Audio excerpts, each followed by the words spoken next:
Olá, uma ótima tarde a você, um excelente começo de semana. Começamos agora o Agricultura BR. Olá, uma boa tarde para você, amigo produtor, seja muito bem-vindo. Hoje é segunda-feira, 12 de fevereiro. Acompanhe com a gente que vai ser destaque nesta edição. Destaque nessa edição para as exportações brasileiras do agronegócio durante janeiro de 2018, totalizaram 6 bilhões 160 milhões de dólares. Alta do dólar no Brasil abre uma janela de oportunidades para a comercialização da soja no país. O movimento final da Show Rural Copavel, que totalizou 1 bilhão e 800 milhões de reais em movimento. E a Conab realiza neste mês de fevereiro as primeiras operações de leilão Pepro e Pepe para ajudar na comercialização do arroz. Mercado físico, mercado futuro e previsão do tempo. Começa agora o Agricultura BR.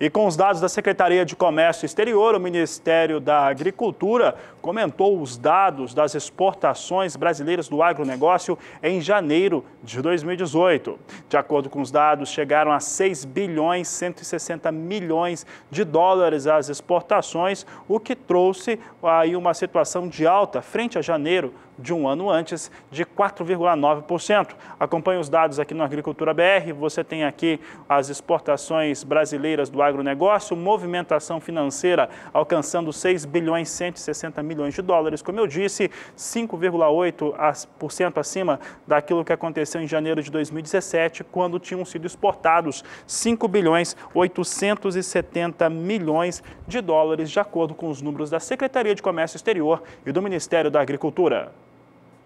Enquanto as exportações do Brasil cresceram em janeiro, as importações elas caíram em 2,7%, fechando o mês com 1 bilhão 240 milhões de dólares. Com isso, o superávit, ou seja, o quanto que as exportações do país excederam as importações no mês passado, esse volume cresceu na comparação com o superávit de janeiro de 2017. Os números estão aqui na tela para você de casa acompanhar. Veja que o superávit alcançou no período 4 bilhões 920 milhões de dólares, enquanto esse superávit em janeiro de 2017 foi de 4 bilhões e 600 milhões de dólares. A melhora de um ano para outro foi de 6,9%.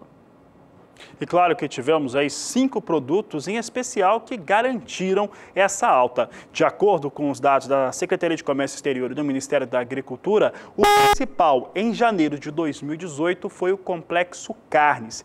Desse volume todo de exportação, em relação a faturamento, chegou a 6 bilhões 160 milhões de dólares o volume que foi faturado, a receita faturada com as exportações, sendo as carnes bovina, de frango e suína, totalizando 19,3%. Vamos ver como é que ficou o quadro dos 5 principais produtos de exportação em janeiro de 2018. Complexo carnes, como eu disse, chegou a 19,30%. Produtos florestais, 18,70%. Complexo soja, é o momento de entre safra para a soja, não tem embarques. Aí mesmo assim ficou em terceiro lugar com 16,80%. Setor sucroalcooleiro, 10,30%. E um outro setor também importante, cereais, farinhas e preparações, atingiu 8,9%, de acordo com a Secretaria de Comércio Exterior e também com o Ministério da Agricultura.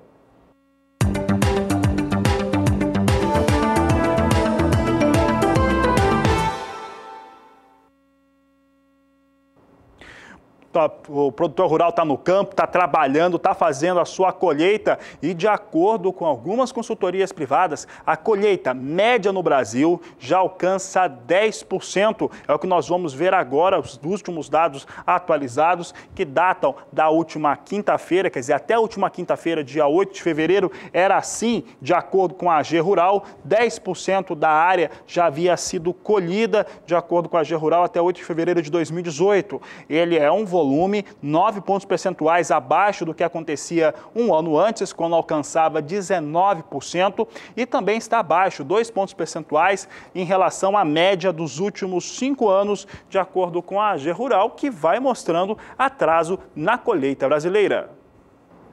O estado do Mato Grosso, maior produtor de soja do país, é o que está à frente das atividades de colheita. De acordo com o IMEA, o Instituto Mato Grossense de Economia Agropecuária, até o dia 10 de fevereiro, as atividades alcançavam quase 30% de toda a área que foi plantada no estado nesta safra. O ritmo, ele fica próximo agora à média observada nos últimos 5 anos, mas ainda está atrasado na comparação com a temporada passada, que teve um clima bom durante todo o ciclo. De acordo, então, com o IMEA, a área colhida até o dia 10 de fevereiro, em relação à safra atual, 17/18, alcança 28,6%. Nesta mesma época, em 2017, a colheita da safra 16/17 estava em mais de 45%.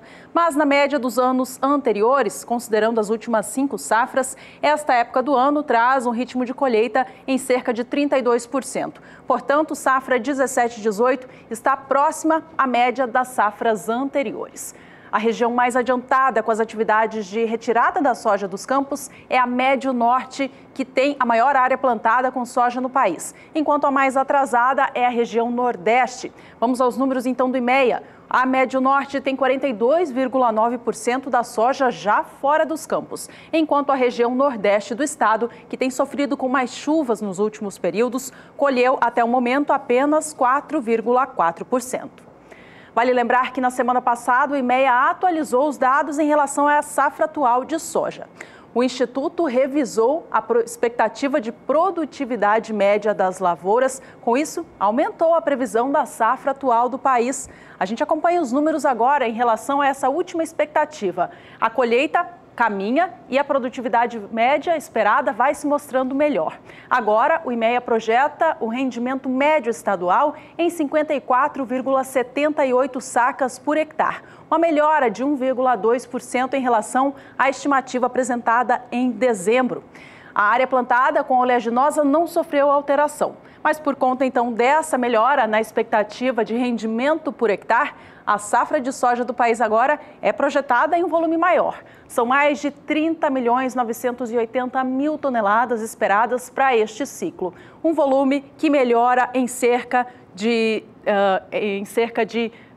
200.000 toneladas, em relação à expectativa apresentada em dezembro e que fica bem próximo à temporada passada, que foi recorde no estado, ficando em menos de 1% abaixo do que o estado colheu na temporada 16/17.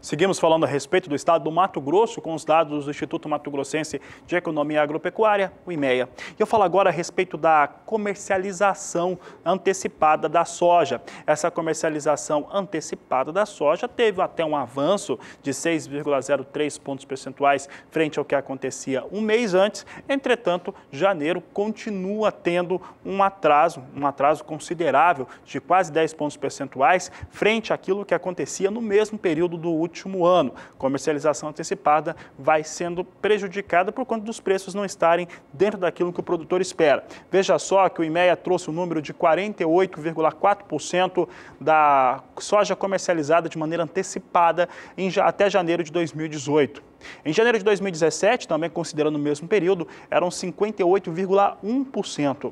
E olha que ano passado, o produtor rural sabe muito bem, não estava também com aquelas condições tão interessantes para comercializar de maneira antecipada. Em relação à média dos últimos 5 anos, está em 66,5%. Portanto, frente à média, um atraso de quase 17 pontos percentuais. Frente ao ano passado, a comercialização antecipada de soja no Mato Grosso com um atraso de quase 10 pontos percentuais. São dados importantes que você acompanha aqui no Agricultura BR. Bom, e aí a nossa equipe quis saber o que acontece com os preços do Mato Grosso. Pegamos um período considerado mais curto, dos últimos 30 dias, e você acompanha agora aqui no nosso programa. Veja agora que, de acordo com os dados, nos últimos 30 dias, há uma elevação para os valores com soja no estado do Mato Grosso de 2,5%. No dia 12 de janeiro, eram R$ 58,75 a saca. No dia 23 do mês passado, R$ 59,25. No dia 31, R$ 58,25 a saca. No dia 8 de fevereiro, R$ 59,25 e dia 12 chegando a R$ 60,25 a saca de 60 quilos para o preço médio do estado do Mato Grosso, 2,5% de alta em 30 dias. Produtores rurais têm investido cada vez mais em correção do solo e cuidado do aspecto nutricional das lavouras. Os resultados aparecem logo de cara, plantas mais sadias e muito mais produtivas. A repórter Annelise Nicolodi foi conhecer de perto esses resultados no campo, em uma lavoura de soja no Rio Grande do Sul. Fevereiro de 2018. E para onde quer que se olhe, esse é o cenário no meio rural do Rio Grande do Sul. As lavouras estão tomadas pela soja. É uma imensidão verde que enche de orgulho os produtores rurais que estão cultivando 5.500.000 hectares, dessa que é a principal cultura de verão do estado gaúcho. E alguns agricultores não pouparam investimentos na expectativa de alcançar grandes produtividades. A planta tem que sair, soja, ela tem um ciclo de desenvolvimento, mas o segredo está exatamente no começo dela. O material que ele usou, qual a variedade, semente, sanidade de semente, qualidade e o tratamento a partir da semente ou a partir do desenvolvimento radicular da planta. O que aqui a gente fez nessa lavoura? Foi feita uma aplicação do inoculante líquido com ação a partir dos 27 dias de nascido, quer dizer, já havia a planta em desenvolvimento, já com formação de raiz, e a gente aumentou a quantidade de bactérias na raiz da planta, que a partir dessas bactérias se desenvolve ou produz o nitrogênio necessário, ou cerca de 80% do nitrogênio necessário para a planta, para enchimento de grão, para a formação do grão, peso de grão, para qualidade, para rendimento final. Quer dizer, que é o que o produtor busca, é render mais, colher melhor, e depois a comercialização é uma outra situação, mas é rendimento de grãos. E a quantidade de raízes a principal e as raízes secundárias e a quantidade de bactérias nitrificadoras que se desenvolvem na raiz vão beneficiar essa lavoura de soja ou não.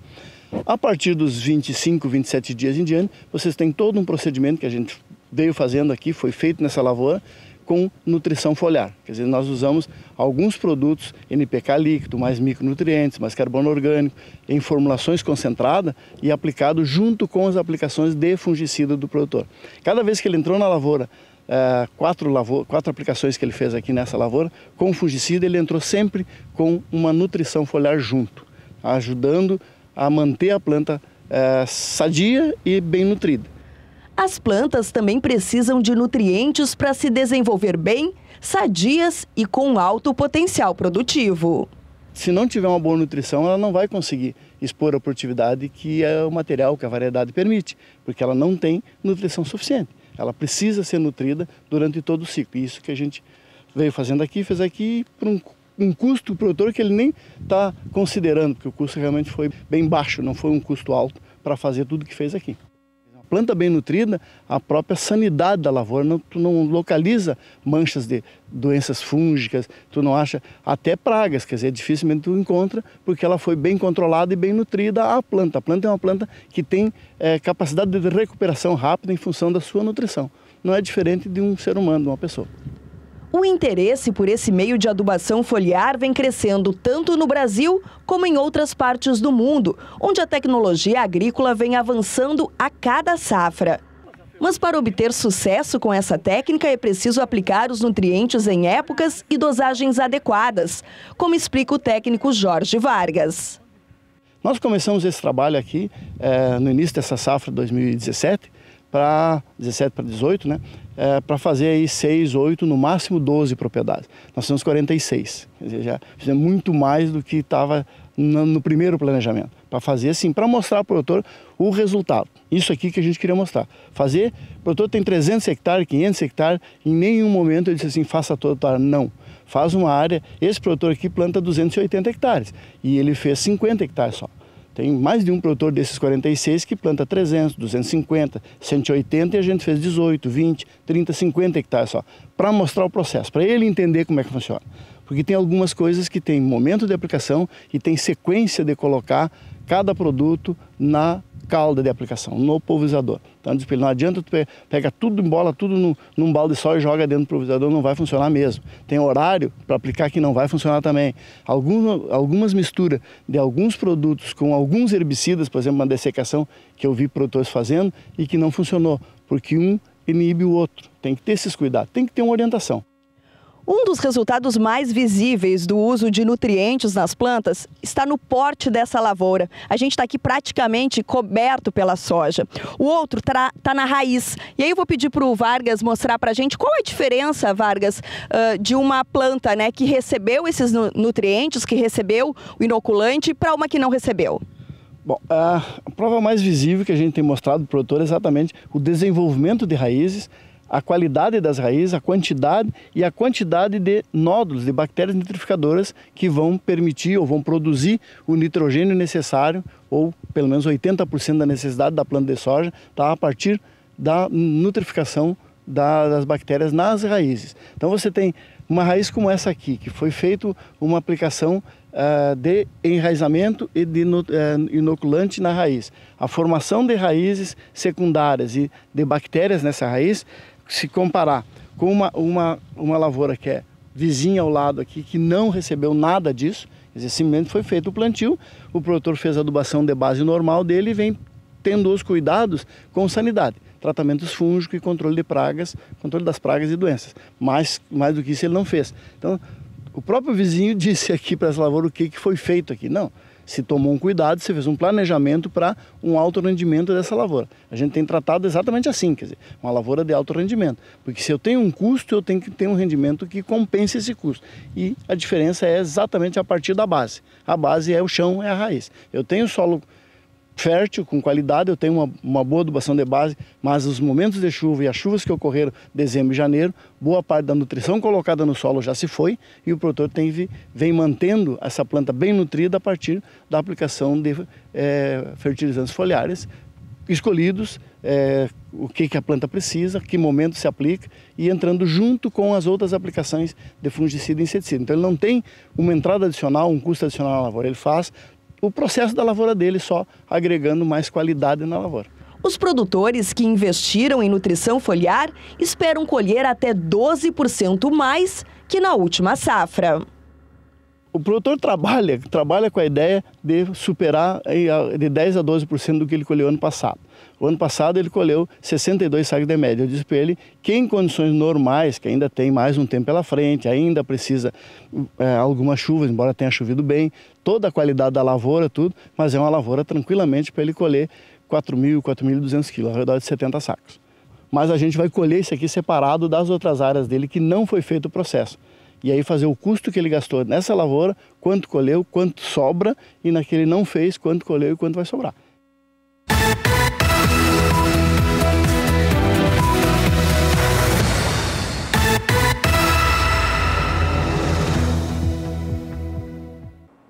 Voltamos a falar de mercado aqui no Agricultura BR, mercado para a soja. Movimentação com a moeda norte-americana, o dólar, tem garantido um movimento de alta também para a soja, o seu preço praticado nos portos de referência no Brasil. É o que nós vamos ver agora, porque nos últimos 30 dias, Porto de Santos, que é o maior embarcador de soja do país, registrou alta de 4%. No dia 12 de janeiro, eram R$ 72,10 a saca. No dia 23, R$ 73,50 por saca de 60 quilos. Dia 30 de janeiro, R$ 73,00 a saca. Dia 7 de fevereiro, esses valores chegaram a R$ 73,50. Nesse dia 12, a R$ 75,00 a saca de 60 quilos da soja. Dando sequência, viu aqui o Porto de Santos, vamos saber agora como é que o Porto de Paranaguá tem se comportado em relação aos valores. Movimentação e também a explicação em relação ao que aconteceu para subir é o dólar mais uma vez. Veja só que no dia 12 de janeiro, R$ 71,10 a saca. Dia 26, R$ 72 a saca de 60 quilos. Dia 31 estava em R$ 71,50 a saca. Dia 5 de fevereiro, R$ 72,70 a saca de 60 quilos. Uma semana depois, esse dia 12, chegando a R$ 75 a saca. Alta em 30 dias de 5,5%, Juliana. Boa parte dessa alta é justificada pelo dólar. Pois é, Fabiano, a moeda norte-americana subiu com força no Brasil na última semana, fechando a última sexta-feira pela primeira vez neste ano de 2018 acima de R$ 3,30. Segundo especialistas, o que aconteceu foi que o mercado ficou cauteloso em relação a esta semana, que é feriado em boa parte do Brasil nos seus primeiros dias. Além disso, o cenário externo continua conturbado por conta da forte queda nos mercados acionários dos Estados Unidos, o que também influencia nos demais mercados, como aqui no Brasil. Resultado disso, então, dólar subiu bastante na semana passada. E a valorização da moeda norte-americana abriu uma janela de oportunidades para a comercialização de grãos aqui no Brasil. Quem fez essa afirmação foi a FamaSul, Federação de Agricultura do Estado de Mato Grosso do Sul, mostrando, portanto, que a elevação da moeda nestes últimos dias, neste início de mês de fevereiro, melhorou os negócios com soja no estado e também em todo o país. A gente relembra com você agora a cotação da moeda norte-americana em primeiro lugar no Brasil no acumulado deste mês de fevereiro. Veja só, no dia 1º do mês, a cotação encerrava aos R$ 3,16. Logo no dia seguinte, reagia para cima, vinha aos R$ 3,21. No dia 5 de fevereiro, dólar comercial para venda no país encerrava a R$ 3,24, no dia 7 a R$ 3,27 e na última sexta, dia 9, como eu comentava há pouco, a R$ 3,30 na maior cotação de 2018. A soja negociada no Brasil, ela reagiu desta forma também para cima, já que o produto é exportado, boa parte dele, então o valor negociado em real também sobe. A gente acompanhou agora há pouco com o Fabiano as elevações nos portos do país. A gente mostra para você agora a média nacional, que toma como base os valores mínimos e máximos praticados diariamente nos 10 maiores estados produtores de soja do país. A gente acompanha a evolução dos preços, então, no acumulado deste mês de fevereiro. Veja que no dia 1º, cotação média da saca do grão no país era de R$ 63,50. No dia seguinte, o mercado ainda não reagia à elevação da moeda norte-americana, operava inclusive com até declínio, R$ 63,45 a saca. Mas de lá em diante, pegou essa elevação do dólar aqui no Brasil e trouxe para cima também a comercialização do grão. No dia 5, preço médio a nível nacional estava em R$ 63,77. No dia 7 de fevereiro, foi para R$ 64,10 e na última sexta-feira, dia 9, para R$ 65,07 a saca. A FamaSul, Federação de Agricultura do Estado de Mato Grosso do Sul, afirma que essa elevação aqui não deve continuar pelos próximos períodos, uma vez que a colheita da soja se intensifica pelo Brasil e assim coloca mais oferta no mercado. Essa então foi uma janela de oportunidades para fazer uma melhor comercialização do grão no país.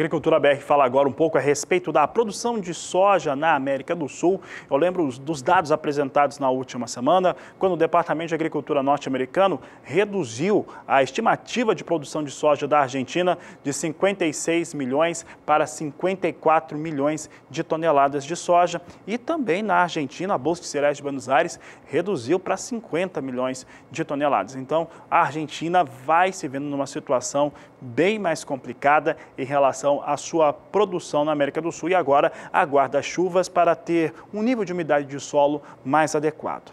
Aqui no centro-oeste do Brasil, temos tido uma situação um pouco mais favorável para fazer a colheita da soja. Mas quem fala sobre o assunto é Juliana Rezende.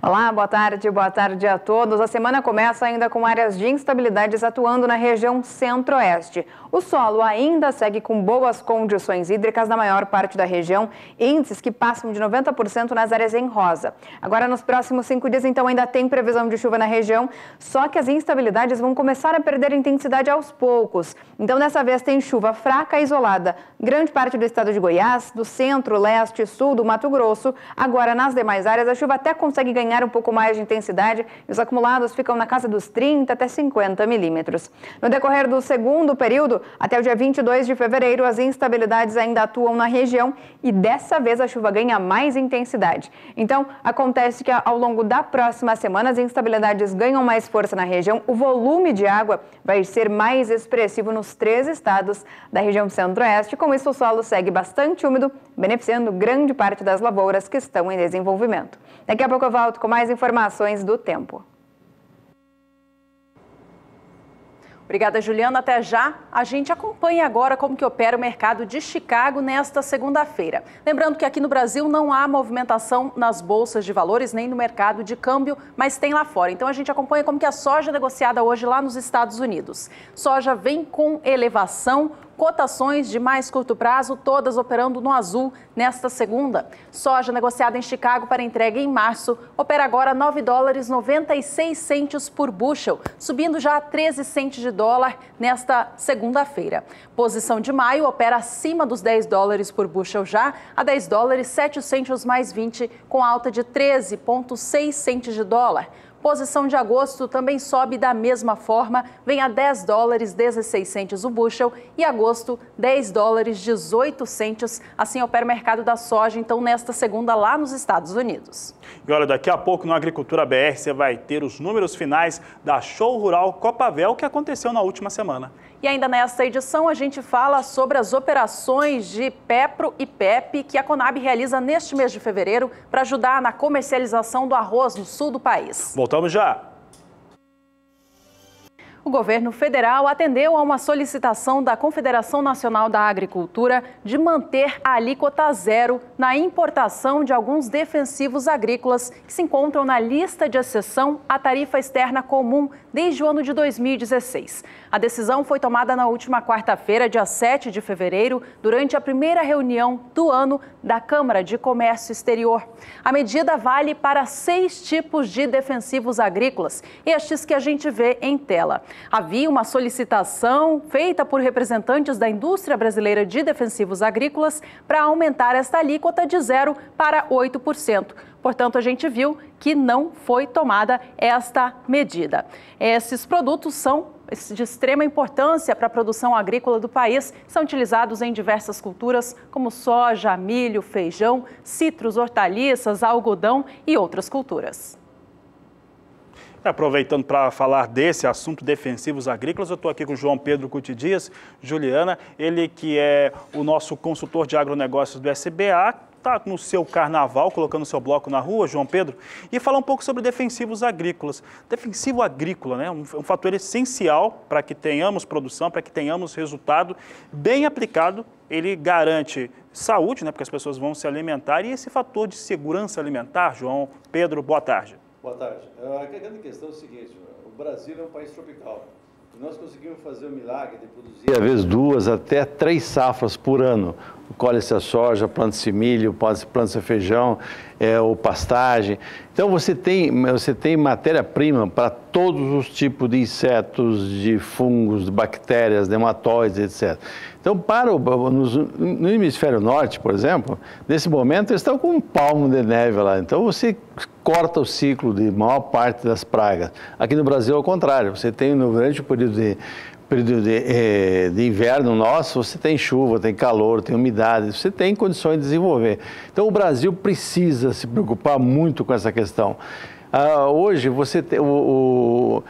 hoje, além da questão de saúde, tem a questão econômica. Se você pegar qualquer custo de safra, vamos pegar da safra de soja, que é a lavoura mais plantada no Brasil, você vê o seguinte, você vê 35% do custo da lavoura são defensivos, sejam herbicidas, sejam inseticidas, sejam fungicidas ou nematicidas. Então hoje passa a ser um negócio extremamente importante essa questão de se preocupar com a questão de controle de pragas. Você tem algumas pragas, por exemplo, como o caso da ferrugem asiática. Se você não controlar, você corre risco não só a tua lavoura, mas de toda uma região, botar em xeque a produtividade de uma região. Você tem lavouras como feijão, por exemplo, mosaico dourado. A hora que dá essa praga, você vem a produtividade lá embaixo, um grão de baixa qualidade e tal. Então, é um assunto extremamente importante que tem que estar na pauta do produtor permanentemente. João Pedro, há pouco a Juliana falava a respeito da alíquota, né, para alguns elementos químicos que formam esses defensivos agrícolas aqui no Brasil, que são utilizados em larga escala, porque é uma necessidade de produção. Em alguns casos, você citou a soja, mesmo com a soja BT, a soja geneticamente modificada, nós temos alguns fundamentos químicos que têm perdido nos últimos anos a sua efetividade sobre as lavouras. E aí cria-se uma necessidade também de novas pesquisas e também experimentos para a aplicação ser mais correta, evita também desperdício financeiro, porque representa uma fatia muito alta em relação ao custo por hectare. Olha, a questão hoje, o produtor tem que ter uma extrema responsabilidade, ele e o técnico que orienta.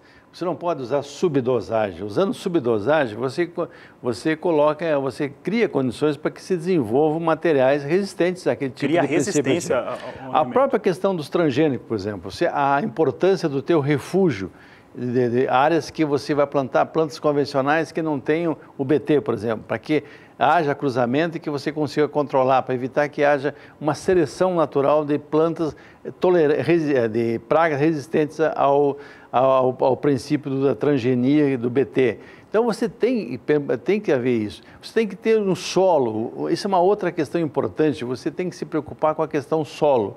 Ou seja, eu tenho que manter no solo um equilíbrio, eu tenho que incentivar a matéria orgânica, eu tenho que criar condições para que a minha planta seja a mais resistente possível. Eu tenho que procurar material genético que tenha tolerância, resistência às principais pragas.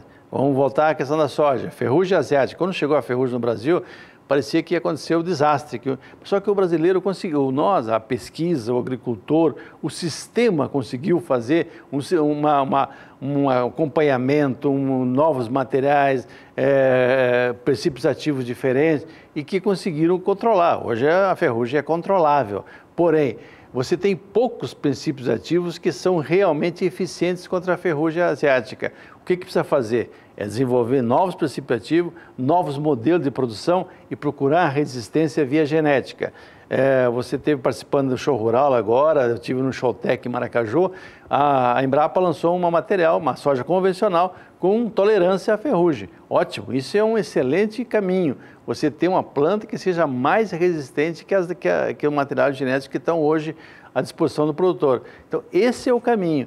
Você tem, no caso de pragas, por exemplo, você tem que ressuscitar aquilo que no passado se fez, que era o manejo integrado de pragas. Ou seja, eu tenho que usar inimigos naturais que nós temos na natureza abundantemente para que eles ajudem a controlar alguns tipos de pragas, algum tipo de inseto, algum tipo de lepidópteros, etc., lagartas. Isso é possível fazer.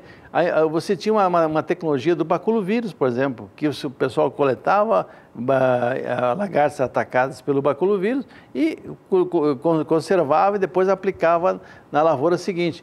esses são caminhos. O manejo integrado de pragas, não só do ponto de vista econômico, de você reduzir o custo, diminuir o número de aplicações, mas principalmente você ter uma sustentabilidade.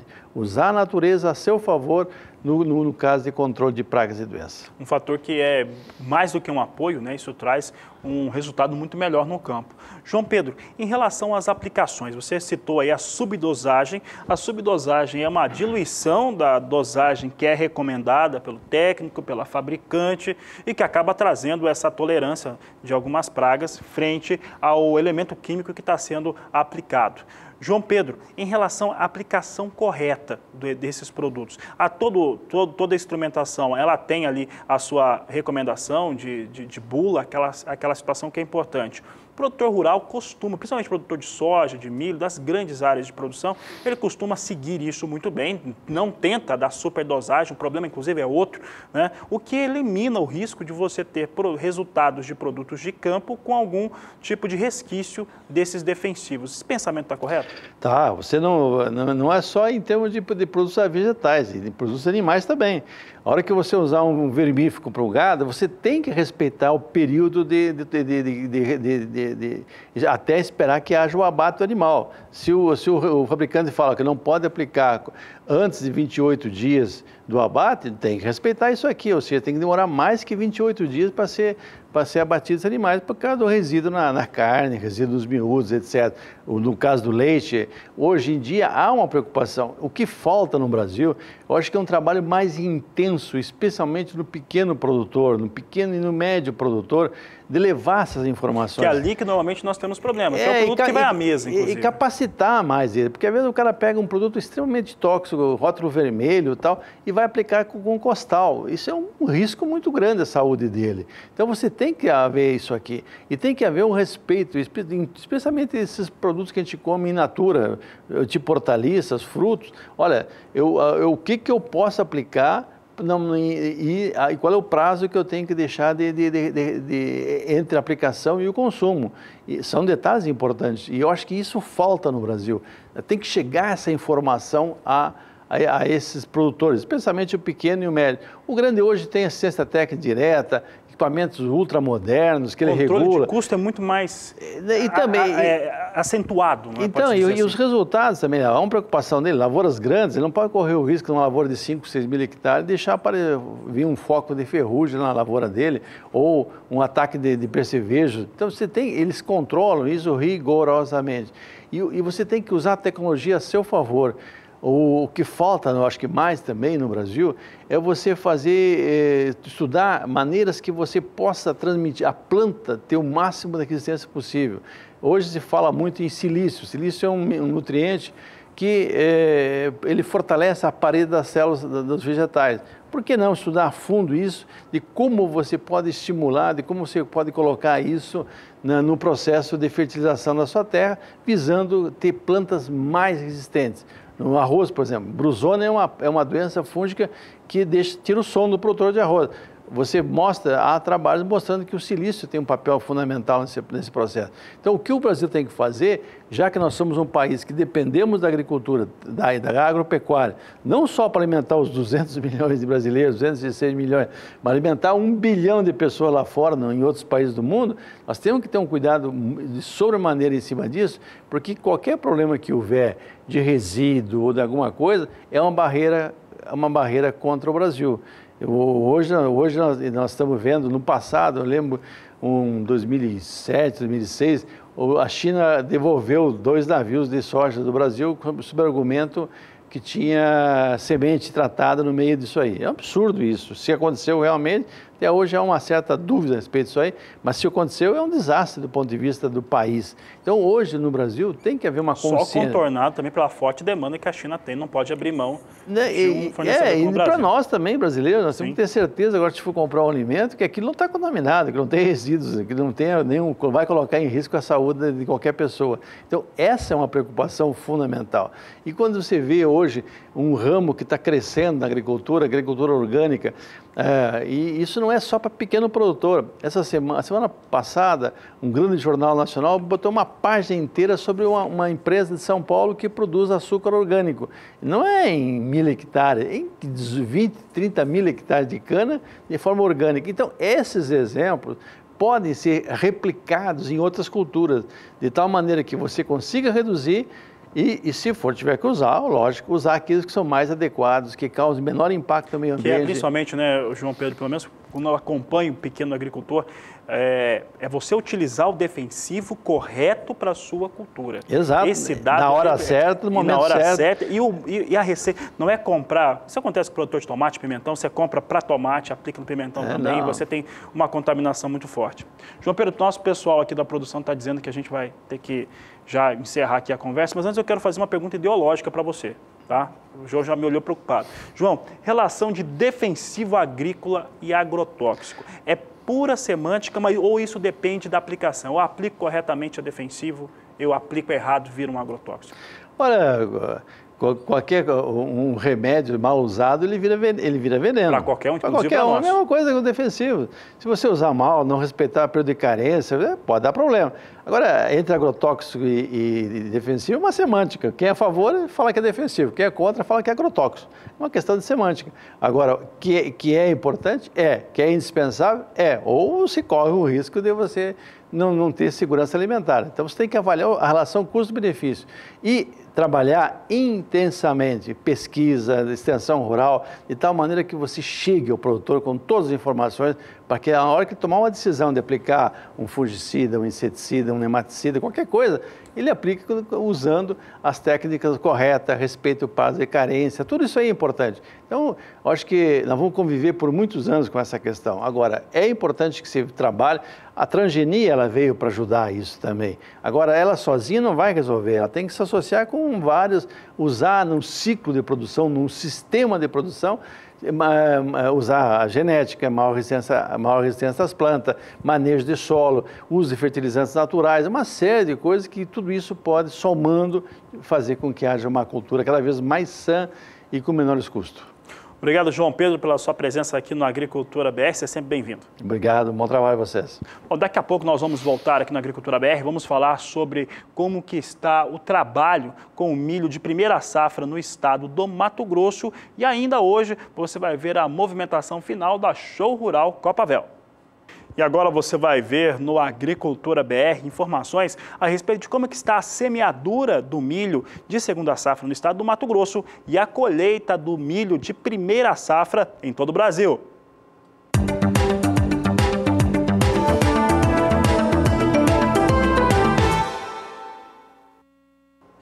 E de acordo com a consultoria AG Rural, a situação da colheita do milho de primeira safra em todo o território brasileiro até a última quinta-feira é de ter atingido 11% da área de cultivo. É exatamente o mesmo número que se tinha para a mesma data em relação ao último ano. Vamos ver então como é que ficaram os dados de acordo com a AG Rural. Aqui estamos falando de colheita de milho de primeira safra até 8 de fevereiro de 2018, 11%.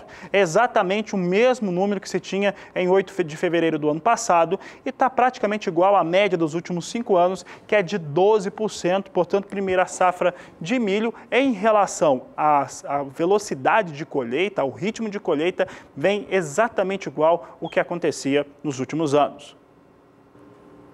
A gente fala agora a respeito do plantio do milho de segunda safra no estado do Mato Grosso, o maior estado produtor do país. De acordo com o IMEA, as atividades de semeadura evoluíram 10 pontos percentuais na semana passada, alcançando agora 27% do total previsto para este ciclo. O ritmo de semeadura está acima da média dos 5 anos anteriores, mas, é claro, atrás do que a gente viu no ano passado, já que o clima colaborou e tudo andou muito bem. De acordo, então, com os dados mais recentes divulgados pelo Instituto Mato Grossense de Economia Agropecuária, a área plantada com milho de segunda safra no Mato Grosso chegou aos 27% no dia 10 de fevereiro. Nesta mesma época do ano passado, o plantio da segunda safra da temporada 16-17 passava de 46%, mas na média dos últimos 5 anos, este ritmo estava bem parecido com o que a gente vê neste ano, 25,4% de acordo com o Instituto. Assim como os trabalhos com colheita da soja no estado do Mato Grosso, a região mais adiantada com o plantio do milho safrinha é a Médio Norte. E a Nordeste também segue como a mais atrasada. De acordo com o IMEA, até o dia 10 de fevereiro, a região Médio Norte havia plantado 41,9% do total previsto para a região neste ciclo. Já a região Nordeste, que tem sofrido com um clima mais chuvoso nos últimos períodos, atrapalhando as atividades de colheita da soja, o plantio do milho também vem mais atrasado. 5,4% da área prevista foi concluída até o último dia 10. Vale a gente lembrar que na semana passada o IMEA revisou os dados em relação à safra atual de milho do estado. Trouxe mudanças para a área plantada, para a produtividade e com isso também para a produção. A estimativa de área semeada com milho na safrinha ela cresceu em cerca de 5% de acordo com o IMEA, elevando este número para 4.460.000 hectares. De acordo com o Instituto, foi a recuperação parcial dos preços do cereal nos últimos meses que acabou estimulando essa melhora na área plantada com o cereal em relação à expectativa que eles tinham no fim do ano passado. Já do lado da produtividade, houve revisão, só que para baixo. O IMEA acredita agora que cada hectare plantado com milho na safrinha do Mato Grosso renda 94,9 sacas. Este número ficou 2,2% abaixo da estimativa apresentada em dezembro. De acordo com o IMEA, foram os investimentos tecnológicos menores que limitaram essa expectativa de produtividade média estimada para os campos. Mas a área cresceu em 5% e com isso a produção ela vem para cima também, mesmo com um rendimento um pouquinho menor por hectare. De acordo com o IMEA, a nova projeção para a safra de milho no Mato Grosso, na segunda safra, é de 25.400.000 toneladas, um número que melhora em 2,7% a comparação com dezembro do ano passado. Por aqui, o Agricultura BR segue falando a respeito do milho. Nós vamos saber agora um pouco a respeito do mercado. Você acompanha os dados comigo aqui na tela. Nós temos aqui mercado futuro do milho em Chicago. Posição de março de 2018, $3,66 por bushel. Maio vem a $3,74. Julho vem $3,81 por bushel. E setembro, $3,88. As 4 posições de mais curto prazo vão ganhando neste momento cerca de 4 centes de dólar por bushel.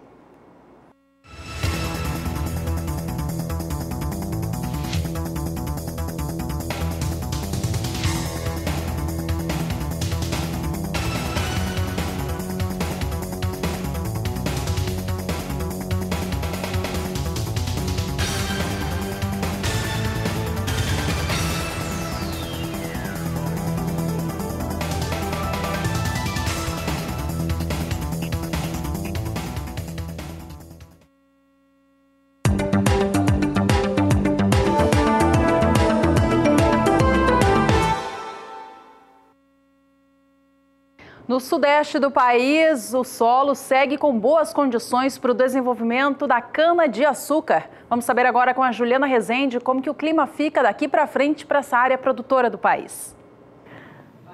Na região sudeste, as instabilidades ainda atuam ao longo desta semana. Uma frente fria avança desde a costa da região sul até o litoral sul do estado de São Paulo e volta a ter previsão de pancadas mais significativas. Dessa vez, o solo ainda segue com boas condições hídricas entre Minas Gerais, Espírito Santo e Rio de Janeiro. A umidade do solo passa de 90%, enquanto que no estado de São Paulo fica em torno de 70% até 80%. No decorrer dos próximos 5 dias, então, esse sistema frontal avança pela costa do sudeste e traz chuvas mais fortes aqui ainda entre a faixa leste do estado de São Paulo, sul de Minas Gerais, até o Rio de Janeiro. Nessas áreas tem previsão de chuvas fortes, com potencial até para temporais, isso de maneira mais localizada. Nas demais áreas da região sudeste, a chuva é mais fraca e, inclusive, aqui nessas áreas mais claras do mapa, tem predomínio de tempo até seco. No decorrer da segunda semana, até pelo menos o dia 22 de fevereiro, as instabilidades voltam a ganhar força na metade sul mineira, Rio de Janeiro e também nas áreas mais ao sul do Espírito Santo. Nessas regiões, regiões, então, a chuva ganha intensidade por conta da atuação de um novo corredor de umidade e tem previsão de chuva forte. Então, durante as próximas semanas, o solo da região sudeste ainda deve seguir com boas condições hídricas para a maior parte das lavouras, porque tem previsão de chuva persistente que segue mantendo essa umidade no solo. Daqui a pouco eu volto com mais informações do tempo. A safra 2017-18 de cana-de-açúcar no Brasil vai chegando ao fim e deve encerrar no dia 31 de março, registrando algum recuo na comparação com a safra da temporada anterior. No estado do Paraná, o recuo que deve ser visto neste ano deve ser superior à dos demais estados. De acordo com a Secretaria de Agricultura do estado paranaense, esse recuo se deve à baixa manutenção e renovação dos canaviais frente ao endividamento do setor. Um levantamento publicado nestes últimos dias pela Secretaria de Agricultura do Estado mostra que a área, neste ciclo, ela recuou em 5% no estado paranaense. Ficou em 566 mil hectares, portanto, de área a ser colhida com cana por lá. A produtividade média também foi menor, é estimada em 65,4 toneladas por hectare, um declínio de 5,9%. Com isso, a safra final de cana do estado paranaense deve alcançar 36.770.000 toneladas, 7,1% inferior em relação ao que o estado teve de desempenho na temporada 16-17. Para o ciclo novo, temporada 18-19, que começa oficialmente no dia 1º de abril, a Secretaria de Agricultura do Estado, ela acredita que, como o ajuste financeiro deve continuar, a projeção de safra não deve ser tão positiva assim também, mantendo os níveis da temporada atual 17-18. Por aqui vamos falar a respeito de como que foi a movimentação de produção de etanol no centro-sul do Brasil durante a segunda quinzena do mês de janeiro. É importante lembrar que esse mês de janeiro, segunda quinzena, e agora também fevereiro, é considerado a entre-safra da cana-de-açúcar. Com isso, durante essa segunda quinzena de janeiro, 60%, por volta de 60% da produção de etanol no Brasil foi produzido através de milho, de acordo com a Única. É o que você vai acompanhar conosco agora na tela. Nós temos aqui os dados que mostram como é que foi essa produção de segunda quinzena nesse mês de janeiro. Total de produção em 67.460.000 litros de etanol. Desse total, 39.200.000 litros foram produzidos em relação ao milho. Importante lembrar que o Brasil passou a produzir milho com um pouco mais de força, principalmente no estado do Mato Grosso. Representou na segunda quinzena do mês de janeiro quase 60% de toda a produção de etanol do Brasil, do Centro-Sul. De acordo com os dados da Única, quase todo esse etanol à base de milho produzido na segunda quinzena do mês de janeiro foi de etanol hidratado, aquele que possui de 4 a 5% de água na sua composição e o que abastece diretamente o tanque dos automóveis. Os números da Única, União da Indústria da Cana-de-Açúcar, mostra que do total, portanto, de 39.200.000 toneladas mil litros, de etanol produzidos à base de milho na segunda quinzena de janeiro, 37.520.000 litros foram do etanol hidratado, quase 100%, portanto, de toda essa produção. No acumulado da safra 2017-2018, a produção de etanol com base de milho, ele totaliza quase 392 milhões de litros do produto. Ele representa 130% a mais do que havia sido produzido na safra anterior para o mesmo período. É o que nós vamos ver agora. Produção de etanol com base de milho vai aumentando no Brasil e aqui nós trazemos a distinção desse acumulado de safra para o etanol feito de milho. 391.852.000 litros foram produzidos, de um total de 322.070.000 litros, sendo etanol hidratado, e 69.790.000 litros de etanol anidro. No entanto, o volume de etanol de milho na safra ainda representa pouco. É importante lembrar que começou há pouco tempo o Brasil, o Centro-Sul, a produzir etanol com base de milho. Se for considerado toda a base de produção nacional de etanol, etanol com base de milho ainda representa apenas 1,5% do total produzido. Por fim, você acompanha com a gente os números totais da produção de etanol do Brasil, tanto à base de milho quanto de cana-de-açúcar, no acumulado da atual temporada, de acordo com a Única. O total, portanto, do biocombustível produzido no acumulado da safra alcança 25 bilhões 330 milhões de litros. Em relação ao etanol hidratado, são 14 bilhões 720 milhões de litros e o etanol anidro, aquele que é adicionado à gasolina, representou no período 10 bilhões 610 milhões de litros. Bom, o Brasil ele tem se mostrado cada vez mais utilizando a cana-de-açúcar agora para a fabricação do etanol, uma vez, Fabiano, que o biocombustível teve uma margem de lucros melhor nesse ano de 2017. Exatamente, tem aí muitos países, inclusive, se posicionando de maneira diferente, inclusive a própria Índia, que estuda mudar as leis que proíbem, né, ou que dificultam muito as exportações de açúcar. O Show Rural Copavel aconteceu durante a semana passada em Cascavel, no estado do Paraná. A feira, voltada ao setor agropecuário do país, que abre o calendário rural do ano, teve a movimentação de 1 bilhão e 800 milhões de reais. O Show Rural Copavel recebeu em sua 30ª edição um recorde para a feira, que teve até o último ano a sua melhor marca. Visitaram o evento 265.350 pessoas em 5 dias, que contou ainda com 1 bilhão 800 milhões de reais em negócios. O evento teve uma forte participação de empresas do agronegócio naquela que é considerada a 3ª maior feira de disseminação de tecnologias, conhecimentos e inovações para o agronegócio do mundo. Entre as tecnologias apresentadas estava o Enlist, apresentado aos produtores rurais como uma experiência sobre os benefícios das sementes e herbicidas Enlist frente à problemática do manejo de plantas daninhas e lagartas. Sobre este tema, Diego Raroto, gerente de marketing do Enlist da divisão agrícola da Down Dupont, falou sobre o assunto. Bom, o glifosato ele é utilizado em larga escala para manejar plantas daninhas, né? E com o advento da soja tolerante a glifosato, se possibilitou aplicar glifosato em cima da soja, controlando plantas daninhas. Porém, o uso repetido do glifosato, safra após safra, aplicação após aplicação, fez com que algumas plantas daninhas se tornassem resistentes ao glifosato.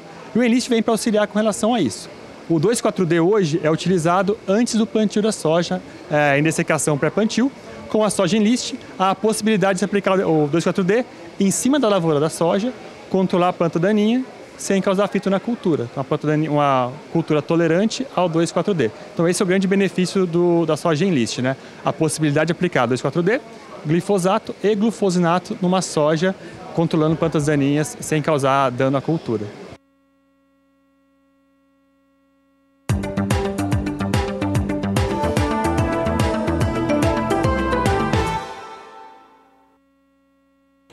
E olha, a produção de café na temporada 2017-2018 no estado de São Paulo pode somar 5 milhões e 300 mil sacas, o que representaria uma alta de 17,7% de acordo com o Instituto Agrícola do estado de São Paulo. É o que você vê agora conosco, essa previsão. Essa previsão importante do IEA, ela foi feita durante o mês de novembro. Então aqui eu ressalto aqui essa situação aqui, uma vez que foi em novembro, as coisas mudaram, teve mais chuva, teve a falta dela e assim por diante. Temporada 17-18, de acordo com o IEA, vai chegar a 5 milhões e 300 mil sacas de produção. O Instituto de Economia Agrícola declara que na 16-17 foram 4 milhões e 500 mil sacas de café que haviam sido produzidas. Vamos saber agora como é que ficam os dados técnicos dessa lavoura 17-18 de café no estado de São Paulo, de acordo com o IEA, mostrando principalmente a produtividade, uma vez que em relação à área de cultivo não houve mudança não. Veja só aqui os números, nós trazemos aqui a área com 210 mil hectares, essa área de 210.900 hectares, até um recuo, mas é um recuo bem pequeno, 0,3% de recuo, frente àquilo que aconteceu uma temporada antes. A produtividade é que vem com uma alta alta forte de 18,2%, chegando a 26,50 sacas por hectare. A produção, você já viu, eu ressalto ela aqui, 5.300.000 sacas de café devem ser produzidas no estado de São Paulo, de acordo com o Instituto de Economia Agrícola. Falando de café por aqui, vamos agora acompanhar como estão os preços das variedades Arábica e Conilon no cenário físico nacional. A gente começa mostrando os valores do Conilon, tomando como base o estado do Espírito Santo. De acordo com a apuração feita pelo Agricultura BR, o que houve nos últimos 30 dias foi um recuo forte para o valor da saca de 60 quilos do grão. Agora, assim, na tela, a gente vê que os valores caíram nos últimos períodos na comparação com os últimos 30 dias. Agora sim, na tela, a gente tem esse recuo, portanto, observado de 7%. No dia 12 de janeiro, cotação da saca de 60 quilos do café Conilon tipo 78 estava em R$ 370 no estado capixaba. Os valores caíram para 345 no dia 19 de janeiro e recuperaram um pouquinho no fim do mês passado, fechando no dia 29 a R$ 350. Fevereiro começou com nova baixa para o valor da saca de Conilon tipo 78. No dia 2 deste mês estava em R$ 345 e nesta segunda-feira, dia 12, permanece em R$ 345 a saca. De acordo com o mercado, isso tem acontecido em função das expectativas oficiais de que a safra 2018 deve ser novamente de recuperação no estado capixaba. O mercado do café Arábica aqui no Brasil, este tem apresentado alguma estabilidade nos preços nos últimos dias, depois de ter caído muito nos últimos meses por influência do cenário internacional. O preço do café Arábica em Mogiana, São Paulo, permanece na estabilidade se a gente comparar o valor atual com de 30 dias atrás. No dia 12 de janeiro, cotação estava em R$ 460 a saca. No dia 17 do mês, caía para 450 e permaneceu assim até meados da semana passada. Esta semana, no entanto, abre com recuperação, estando nesta segunda-feira a R$ 460. Por fim, no sul de Minas Gerais, a apuração da Agricultura BR mostra que há uma recuperação acontecendo para o valor da saca de 60 quilos do grão Arábica. Há uma alta de 3% se a gente comparar o valor no dia 12 de janeiro com o da data atual, 12 de fevereiro. Lá atrás, o valor estava em R$ 450 a saca de 60 quilos. Mercado subia para 455 este preço no dia 19 de janeiro e para R$ 460 no dia 29 do mês. Mês de fevereiro começou com algum recuo observado. No dia 2, cotação estava em R$ 455 a saca, mas nesta segunda já abre a semana em patamar ainda maior, a R$ 465 pela saca de 60 quilos do café Arábica na região sul de Minas Gerais. Isso mostra um aumento, portanto, de 3% em 30 dias.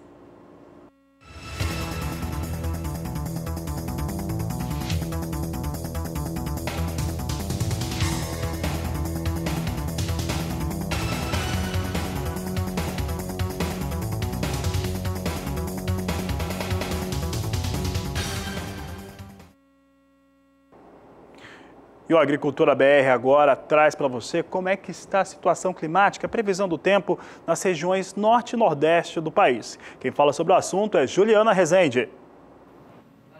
Na metade norte do Brasil, as instabilidades ainda vão seguir atuando ao longo das próximas semanas e de maneira bastante abrangente. Agora o solo ainda segue com umidade mais elevada, especialmente na região norte, nessas áreas mais ao sul. Aqui no extremo norte do país, entre o estado de Roraima e também na faixa mais ao norte do Pará e Amapá, é onde a umidade do solo ainda segue um pouco mais baixa.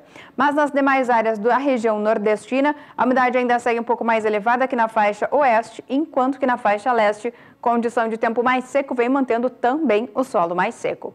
No decorrer dos próximos 5 dias, então, tem previsão de chuvas abrangentes em grande parte da região norte e na região nordeste, é apenas na faixa norte onde as instabilidades passam a atuar. Isso por conta de um sistema conhecido como Zona de Convergência Intertropical, que geralmente atua nesta época do ano e acaba trazendo mais instabilidades, especialmente para o litoral norte do Nordeste. Agora, nas demais áreas da região nordestina, tempo firme e chuva muito fraca e isolada em toda a faixa leste. Ao longo da segunda semana, até pelo menos o dia 22 de fevereiro, as chuvas ganham intensidade aqui na região norte.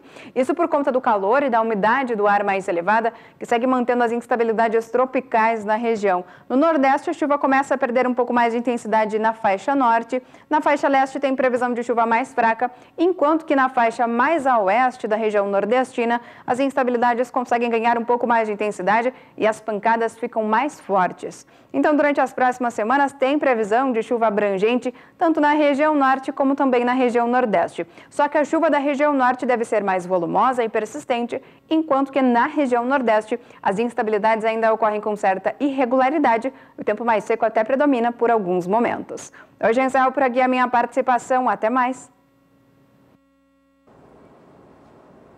E a gente segue com os destaques de hortifruti aqui no Brasil. O preço do tomate subiu com muita força pelo país na semana passada. Na central de distribuição do estado de São Paulo, o tomate salada longa vida subiu 87,5% na semana passada para o tipo A2 e 60,6% para o tipo A3. Houve valorização forte também no estado do Rio de Janeiro, com 59% de alta na semana passada para o tomate. Belo Horizonte registrou elevação de 37,5% e Caçador, em Santa Catarina, 75%. O que houve, de acordo com pesquisadores do CPEA, foi que o clima ameno em algumas regiões produtoras do estado de São Paulo acabou retardando a maturação dos frutos, diminuindo assim a oferta.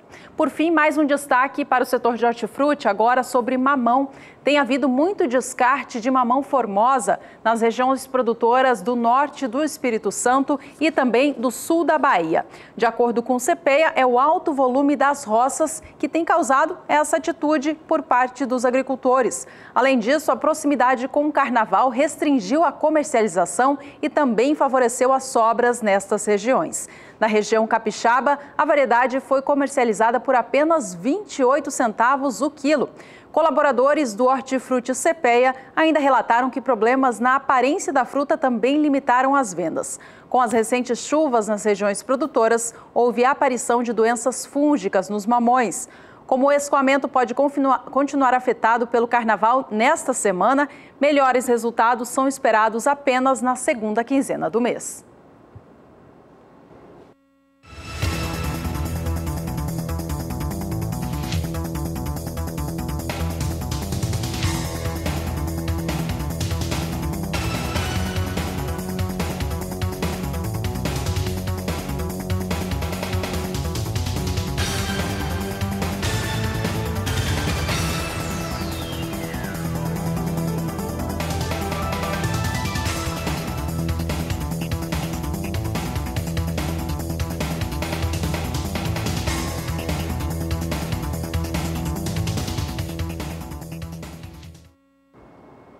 E nós vamos para mais um rápido intervalo. No próximo e último bloco, mais informações sobre o agronegócio do país. Aproveite para entrar em contato conosco. O nosso WhatsApp é o 67 99656 2266. Fique com a gente já volta. Já tem data marcada as primeiras operações de comercialização do arroz promovidos pela Conab para ajudar o setor na garantia do preço mínimo ao agricultor. Acontece, portanto, no próximo dia 22 deste mês de fevereiro, as primeiras operações de leilão PEP e leilão PEPRO. Ambos vão totalizar a comercialização de 300 mil toneladas do cereal. De acordo com a Conab, serão 150 mil toneladas para cada uma dessas modalidades. 150 mil para a modalidade PEPRO e 150 mil para a modalidade PEP. Vale a gente lembrar que no leilão PEPRO, o prêmio é ofertado ao produtor ou a sua cooperativa que efetue a venda do produto pela diferença entre o preço mínimo e o valor do prêmio equalizador arrematado e, claro, que comprove o escoamento nas condições previstas no aviso.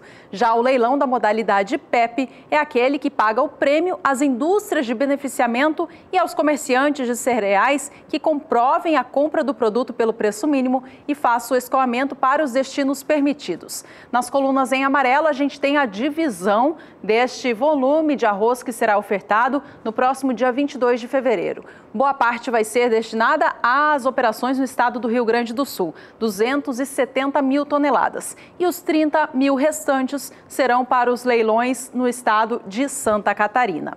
O valor dos prêmios pagos para os leilões PEPRO e PEP será divulgado com no máximo 2 dias de antecedência a estas operações.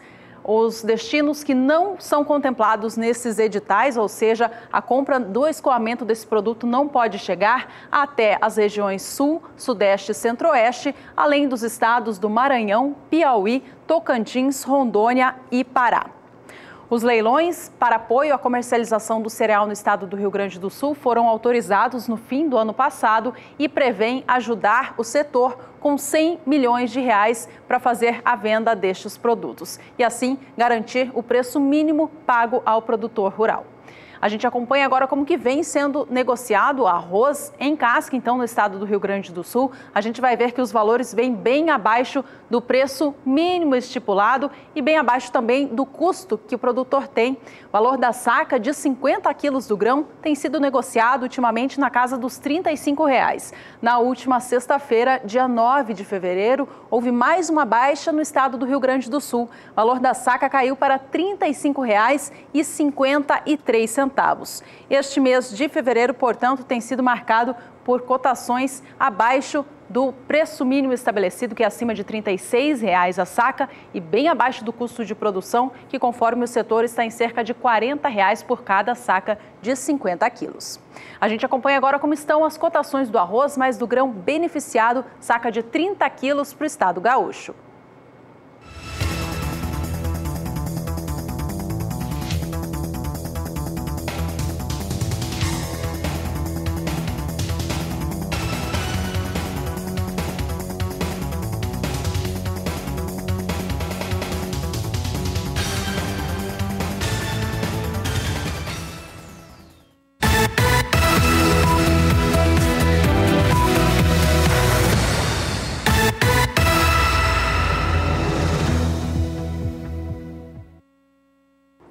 A Agricultura BR traz agora para você os últimos números para a soja no mercado físico brasileiro. Lembrando que principalmente a última semana, teve um resultado um pouco melhor por conta da influência do dólar. A moeda norte-americana subiu e chegou até 3,30 na semana passada. Veja aqui conosco que no dia 12 de janeiro estava em R$ 64,02 o valor médio da soja no país, considerando os 10 principais estados produtores. Em 23 de janeiro, R$ 65,02 a saca. No dia 30, R$ 64,72. No dia 7 de janeiro, R$ 64,10. Nesse último dia 12 de fevereiro, R$ 65,07. Com isso, em 30 dias, uma alta de 1,5%. Vamos saber agora um pouco sobre os estados que produzem soja no sudeste do país. Então, São Paulo e Minas Gerais é o que nós trazemos agora no Agricultura BR. Você acompanha comigo aqui o estado de São Paulo, que no dia 12 de janeiro tinha o valor de R$ 63,25 a saca. No dia 25 de janeiro chegou a R$ 66,25, mantinha esse valor no fechamento do mês passado. Em 8 de fevereiro estava em R$ 65,75, mas no dia 12 de fevereiro recuperava-se e vinha para R$ 66,25 a saca, com alta de 4,7%. Já Minas Gerais, a alta é um pouco mais modesta, mas também tem alta um pouco maior de 1%, 1% de alta para Minas.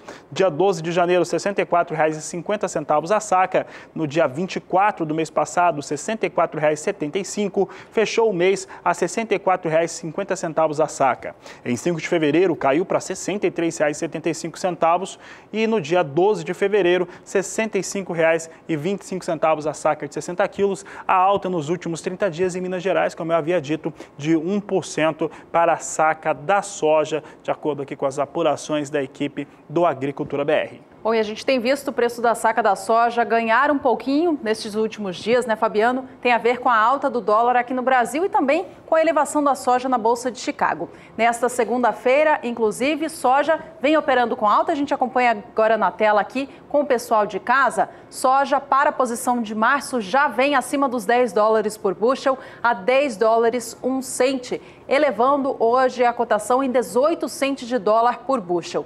Posição de maio vem a $10, 11 centes por bushel, também alta de 18 centes de dólar. A elevação é parecida para as posições seguintes. A de julho opera a $10, 21 centes o bushel e a de agosto a $10, 23 centes. Mais informações sobre o mercado da soja e demais commodities agrícolas você acompanha na terceira edição, que começa às 5h20 da tarde pelo horário de Brasília. Por enquanto é só, obrigada pela companhia e a gente se vê em breve. Este é o Agricultura BR. A inteligência, a transparência do agronegócio sempre com você. A todos uma ótima tarde e até mais.